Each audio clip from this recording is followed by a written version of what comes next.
Thank you for watching my presentation of this thesis. I want to talk about the Basset horn players that stood out during the 18th century and part of the 19th century in Europe, specifically in Vienna and other German-speaking areas. The following question, which was the starting point of my investigation, is: was there such a profession as a virtuoso Basset horn player who specialized only in that instrument instead of the players mainly being clarinetists? In order to answer this question and reach a conclusion, it was necessary to collect information from different historical aspects, such as: when was the Basset horn invented? How many names did it have? Is there a primary source that I can rely on to know more about the instrument, like there are for clarinet? The early history of the Basset horn is uncertain among scholars. Currently, it's not possible to know its exact birthday. There are a few original instruments in museums and collections, but exact dating is not possible in most cases. Luckily, we do have dated reports about players, concerts, and opera productions. In the General Musical Lexicon by Franz Glugel from Linz in 1812, he mentioned that the Basset horn is a very useful instrument, which was invented in 1760 by a German and perfected by the maker Theodor Lotz in Vienna. We know that its early developments were crescent-shaped, like other instruments such as the oboe da caccia or English horn, which were common in the first half of the 18th century. We don't know the exact origin of its name. It's either because of the low horn-like tone or its shape. Some secondary sources proposed that the name could have come from a mysterious man named Mr. Horn.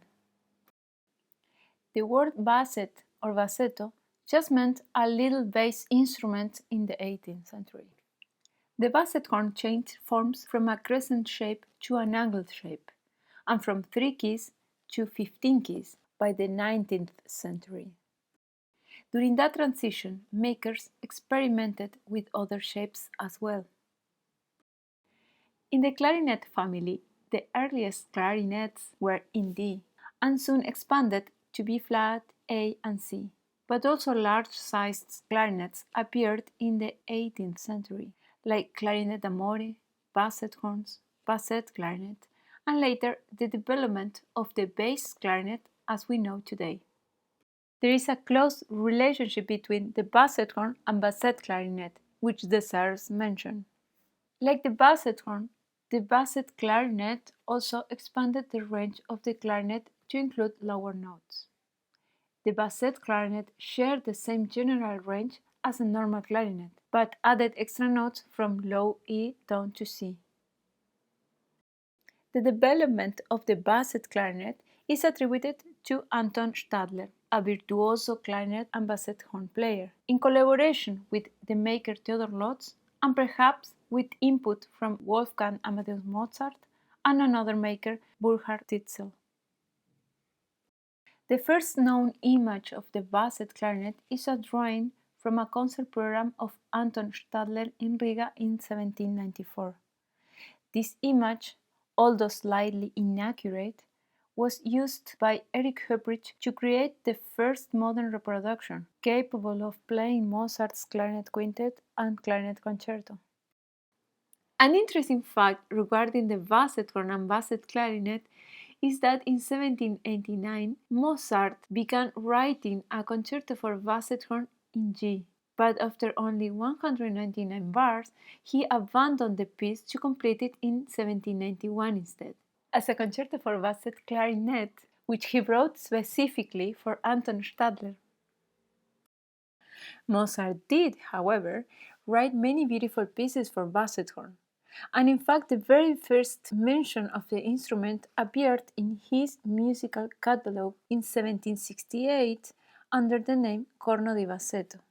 During the 18th and 19th centuries, the instrument was given many different names. In 1781, Anton Stadler used the name basset horn, But there were also other names including F clarinet, bass clarinet, clarinet bass, corno di bassetto, clarone, voce clara, and corno di bassetto, all written in different languages. So far, I've been talking about the origin of the instrument itself to establish a historical context in which the basset horn evolved from the clarinet. As far as historical sources are concerned, the biggest and most complete is the treatise by Bachofen, first published in Leipzig in 1803 and revised in 1824. In both editions, he mentioned different types of basset horns. In the 1803 edition, he described a basset horn with 7 keys and a round bell. In the second edition in 1824, he mentioned one with 15 keys and an ovular bell. Bachofen offered many helpful tips on how to play the instrument better. For instance, how to correct its intonation by putting wax in the E and G holes to improve the F and A, and using an alternative fingering for D. He provided a fingering chart saying it's the same as the clarinet. Regarding the playing position, he recommended the player hook the instrument to a button on their clothes or hold it to their side like a bassoon for players who put their reed on their lower lip. And for players who put the reed on the upper lip, they should place their foot forward and put the bell in a fixed position on their leg. He advised against holding the bell between the legs. In the revised edition of Leipzig 1824, he mentioned Anton Stalder from Vienna, and that he managed to add 4 chromatic notes from E down to C. Besides Bachofen, there are other primary sources who offered more details about the instrument. Johann Georg Albrechtsberger wrote in 1790 that the clarinet and the basset horn have the same proportion to each other as the oboe with the English horn. As mentioned earlier, Franz Xaver Glugel, who was a basset horn player, wrote in his General Music Lexicon that the basset horn is a valuable wind instrument invented by an unknown German and perfected by Lotz. Bachofen also refers to Lotz in his second edition and gives him credit for the name. Bachofen wasn't really happy with the term basset horn and preferred bass clarinet instead. Heinrich Christoph Koch, in his musical lexicon in 1802, wrote a lot about the construction of the instrument, saying that it's not widely used, but it's a really enjoyable woodwind instrument, which was invented in 1770 in Passau, but reached its perfection in 1782 by Lotz. He also said, in general, it's just a big clarinet that looks different. The sound production, intonation, and fingering are the same, so every clarinet player can play it without any obstacles. He provided technical information about a type of basset horn with a sickle shape, bound with leather, and another type made of boxwood. He also explained that the box with tubes inside was made in order to make the length of the instrument shorter. John Mahon was a virtuoso clarinetist and basset horn player in England who introduced the basset horn to audiences in Edinburgh. He provided a fingering chart in 1803 in his A New and Complete Preceptor for the Clarinet and wrote 4 concertante duets for clarinet and basset horn. These were the most important primary sources regarding the basset horn. Bachofen said the instrument is best suited to accompany singers because it's gentle, tender, and sweet, but also melancholy.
In addition to being a virtuoso performer, Bachofen also composed for the Basset horn, including a concerto, among other pieces.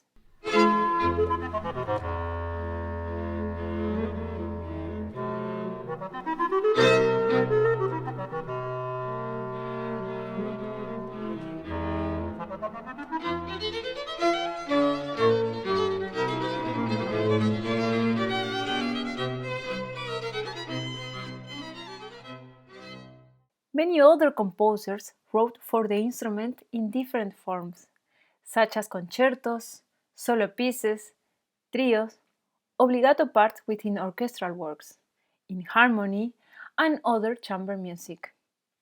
But the most important composer, who wrote for the instrument was Wolfgang Amadeus Mozart.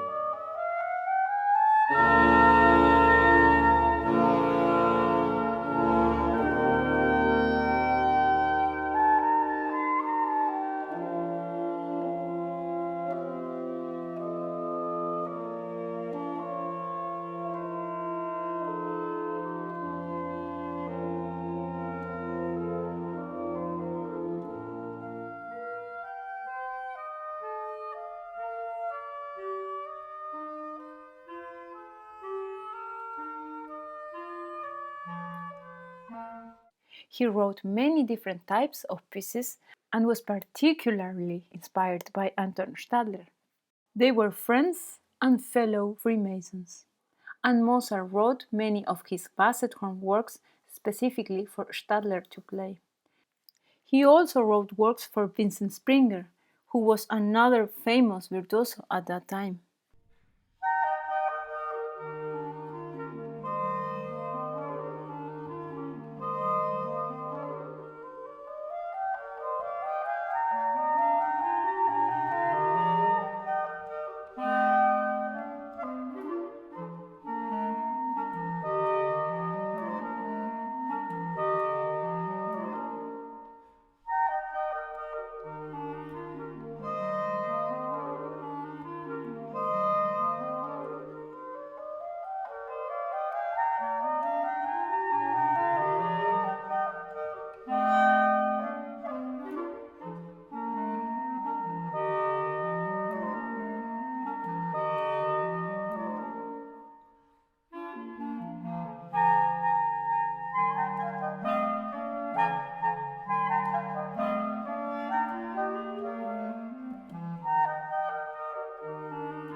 One of the most famous parts for basset horn that Mozart wrote was in his Requiem in 1791. This marks the first and only time that the basset horn was included as a member of the orchestra, and it also played a major solo role. What's also interesting is that Mozart included the basset horn instead of the clarinet in his Requiem.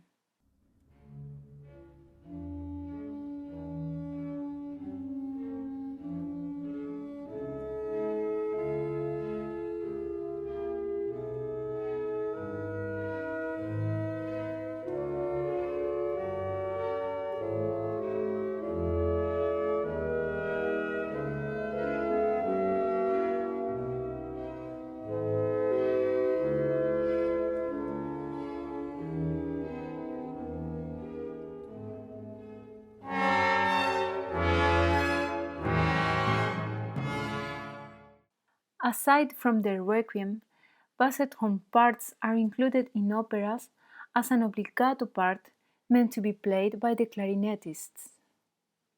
Other chamber music works did include dedicated basset horn parts, such as basset horn trios, arias with singers, and many other instrumentations. One notable piece is his Masonic funeral music, with instrumentation including strings, two oboes, clarinet, contrabassoon, two horns, and three basset horns. In researching the basset horn players of this period, in Vienna and other German-speaking areas, I found plenty of evidence that shows they were all clarinet players as well. For instance, Bach often wrote in the second edition of his treatise, because basset horn players are before always normal clarinet players. But they weren't just clarinet players either. Raimund Griesbacher was a musician active in Vienna. He was a clarinetist at the Esterházy Orchestra, but he also played baritone and bassoon, and later became a basset horn player. And he also made his own basset horns. He worked with Theodor Lotz as a maker. Lotz himself played clarinet, basset horn, viola, and contrabassoon. Franz Willentausch was a German clarinetist, basset horn player, and composer. He was a child prodigy. At the age of 8, he played at the Mannheim Orchestra with his father Jakob Tausch, who taught him violin at the age of 4 and clarinet at the age of 6. Johann Georg Henrik Bachofen was a German musician who was not only a basset horn player, but also specialized in clarinet, flute, harp, and was a composer who wrote important pieces for the basset horn. He was also a visual artist and a polyglot. Bachofen toured extensively, and his treatise is one of the most important references we have for the basset horn. These are just 3 examples from the long list of important basset horn players who were not only clarinetists, but also played other instruments, including the violin, viola, baritone, harp, flute, trombone, contrabassoon, and others. Some of them were also instrument makers. One final example. Anton Stadler, whose playing essentially made him a muse for Mozart, also played oboe in addition to clarinet and basset horn. And in 1800, he wrote in his music plan that every musician should learn to play the violin and take singing lessons. This broad education gave musicians of that time a deep understanding of the music. To conclude and answer the research question, no, there was no such profession as a virtuoso basset horn player in the 18th and 19th century. For sure, the basset horn players emerged from clarinetists, who were also able to play multiple other instruments. Being employed as a specific wind player in a court orchestra didn't mean the musician was only a virtuoso on that specific instrument. It's astonishing how this instrument still continues to surprise audiences and musicians nowadays. The basset horn had a very short life in the repertoire, and in that short time its design changed forms quite a lot. This makes it one of the least recognizable instruments of the classical period. Because it's such an uncommon instrument, most people, including many musicians, have never seen or heard it before. And since the basset horn had such a short life, it was also uncommon in its own time period. So its effect on the audience is mostly the same as it was 200 years ago.